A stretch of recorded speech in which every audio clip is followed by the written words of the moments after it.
If you are currently breastfeeding and experiencing pain or discomfort, then come along so I could show you the 5 tools that I've used in helping alleviate that pain. 5 kids later, I've actually never had a smooth start to breastfeeding. Did experience so much pain and so many other issues with breastfeeding each child. So I definitely did tons and tons of research and have finally come to a smooth protocol that I follow so that it could be a successful journey. Hey mamas, and welcome back to The Balanced Mom. So initially I was going to take a break. I have a 4-day-old currently, and even though things might look okay because it's super quiet in here, let me tell you, it has been anything but quiet. It is super chaotic, but I didn't want to skip this week, especially since I'm experiencing so much pain with breastfeeding. Yet again, I wanted to make sure it's fresh in my mind, but before I jump into these tools, I want to make sure that the most important thing that you are doing is making sure that the baby has a really good latch. Whether you see a lactation consultant or one of the nurses at the hospital can help with that, but making sure that the latch is good and their lips are actually like bend out would be a great start, making sure they have a deep latch. There are plenty of YouTube videos that you can check out to make sure that they have this latch. Once you know they have a good latch and you are still experiencing pain and discomfort, now you can go ahead and tackle it with these 5 tools. The most important thing you can do to make sure that your journey is successful is check in to see if your baby has a lip or tongue tie. All my children have had it, and I didn't find out until much, much later in the actual breastfeeding journey. And let me just say, it is so painful when you're not aware that they have a lip and tongue tie. So get that evaluated. I already went into this pregnancy knowing that when the baby comes out, I'm going to be calling and making an appointment to get her in for a lip and tongue tie evaluation and then go ahead with the procedure. Sure enough, she came and she was lip and tongue tied. So the whole time in the hospital, the only thing that was happening is basically getting damaged in terms of breastfeeding. So here she is 4 days later. The procedure is done, and I am still in so much pain. Y'all, I don't know if you can tell, but my eyes are like swollen from all the crying every time she latches.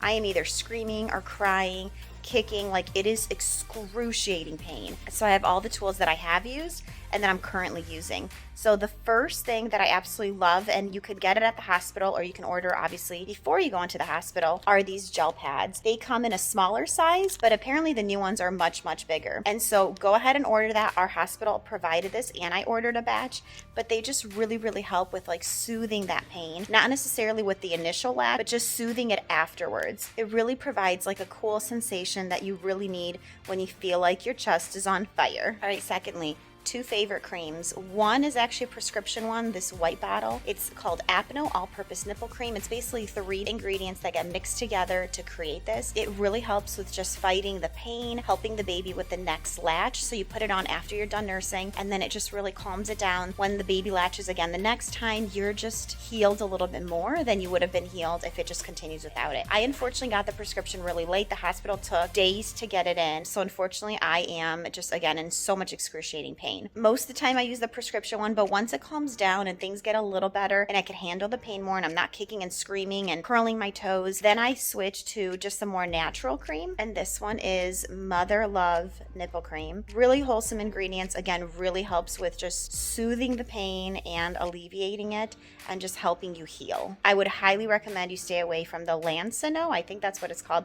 I know I'm saying it wrong, y'all. I'm so sleep deprived. Half the things that I say don't even make sense anymore. My kids are like, what do you mean by that? Okay, this next one is seriously like heaven sent.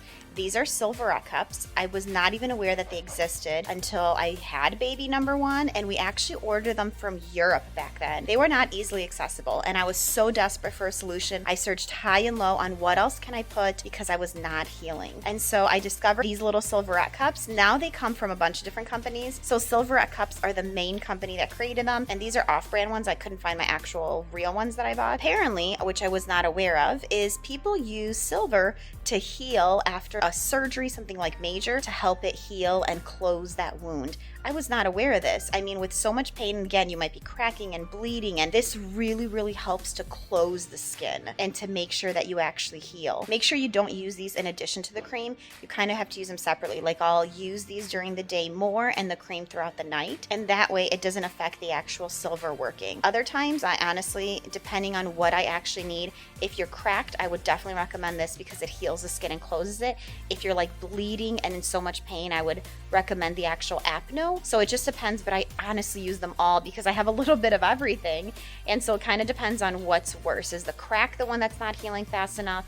Is the bleeding what's not stopping? Are there, blisters and scars and stuff on there? So it's just a little bit of everything, but all together really, really helps. Let's just say if I sat here and tell you how long it took me to recoup from one of the children, you would be blown away that I was still nursing. It was weeks and weeks into it that I figured out this whole protocol and how to make things better. And by then I was so bruised and in pain. I honestly felt like I would never heal from it because it was so bad. Even lactation consultants that saw me were like, you should be done nursing. Maybe you should switch to bottle feeding. But I had such a bad experience with bottle feeding, and that's a whole nother story for another time. Lastly, when your milk comes in, you will be engorged. And if your milk is thicker, you might actually have a lot of knots that start to create. So a lot of lumps, a lot of hard spots in your breast. And this is seriously a lifesaver before you reach mastitis. I have reached mastitis too many times, more than once with each child, and I am trying to avoid it so hard this time around. But sunflower lecithin is a great approach to thinning out the milk. That way you're less likely to get these lumps and actually get the milk fully out instead of having it super backed up in the back of your ducts. One other thing that I have that's currently actually on the way, this is something that I just use throughout to make sure that my milk is good, to make sure that I stay away from having plugged ducts, is the solution called Happy Ducts. And so I buy it and I just take it whenever I feel like I'm about to get a lump. And again, usually that's really often in these first few weeks, and then it obviously gets much, much better, and the whole breastfeeding experience just becomes so much easier. There are other little things that you can do, like using your breast milk to make sure that it could also heal it. You can put some breast milk when you're done nursing and then let it dry. People say that you also let them air dry. I mean, some things work for some people. These are my go-tos, and they have really, really helped me not give up on nursing. And I will tell you that plenty of times I've considered it. And there you have it, 4 days into my nursing experience. Still not a smooth one. I was really hoping that one day I will have a really good start to breastfeeding. And even with all my protocols and little tips that I use, I have still had a rocky start with every single one. Unfortunately, every single one of my children has been lip and tongue tied. So that just puts me back a few extra steps because by the time I leave the hospital, I'm already in pain. But with that said, I hope that these tools really come in handy.